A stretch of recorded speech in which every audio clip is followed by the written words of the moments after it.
যেন বাবার পথেই হাঁটছে ছেলে। ১৯৭৭ সালে খাল খনন কর্মসূচি শুরু করেছিলেন তৎকালীন রাষ্ট্রপতি জিয়াউর রহমান। এবার তারই সন্তান প্রধানমন্ত্রী তারেক রহমান শুরু করলেন একই কর্মসূচি। শহীদ জিয়া গ্রামীণ উন্নয়ন, কৃষি উৎপাদন বৃদ্ধি এবং সেচ ব্যবস্থা উন্নয়ন, স্বনির্ভর দেশ গড়ার উদ্দেশ্যে খাল খনন কর্মসূচি চালু করেছিলেন। এটি ছিল তার সরকারের অন্যতম একটি যুগান্তকারী কর্মসূচি। এবার নতুন করে দেশ জুড়ে নদীনালা ও খাল পুনঃখননের কর্মসূচি শুরু করেছেন প্রধানমন্ত্রী ও বিএনপির চেয়ারম্যান তারেক রহমান। পরিবেশ সংরক্ষণ, জলাধার রক্ষা এবং জলবায়ু পরিবর্তনের ঝুঁকি মোকাবিলায় দীর্ঘমেয়াদী পরিকল্পনার অংশ হিসেবে এই কর্মসূচির উদ্বোধন করা হয়েছে।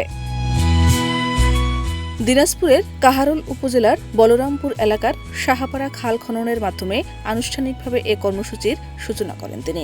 উদ্বোধনী অনুষ্ঠানে উপস্থিত স্থানীয় নেতাকর্মী ও সাধারণ মানুষের উদ্দেশ্যে তিনি বলেন, দেশের প্রাকৃতিক জলাধার সংরক্ষণ এবং পানি প্রবাহ স্বাভাবিক রাখতে খাল নদী পুনঃখননের বিকল্প নেই।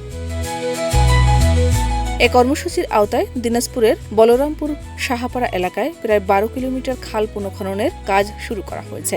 একই সঙ্গে ভার্চুয়াল মাধ্যমে দেশের সব জেলায় চলমান খাল খনন ও পুনঃখনন কার্যক্রমের উদ্বোধনও করেন তিনি। সংশ্লিষ্টরা জানান, এই উদ্যোগ বাস্তবায়িত হলে অনেক এলাকায় পানি নিষ্কাশনের সমস্যা কমবে এবং কৃষিকাজে সেচ সুবিধা বাড়বে। বিএনপির নির্বাচনী ইশতেহারে ঘোষিত প্রতিশ্রুতির অংশ হিসেবেই এ কর্মসূচি বাস্তবায়ন করা হচ্ছে। খাল ও জলাধার পুনরুদ্ধারের মাধ্যমে একদিকে যেমন কৃষি উৎপাদন বাড়বে, অন্যদিকে জলাবদ্ধতা ও খরার মতো সমস্যাও কমবে। পাশাপাশি জলবায়ু পরিবর্তনের প্রভাব মোকাবিলায় টেকসই পানি ব্যবস্থাপনার পথ তৈরি হবে। শাহনাজ পারভীন, দেশ রূপান্তর।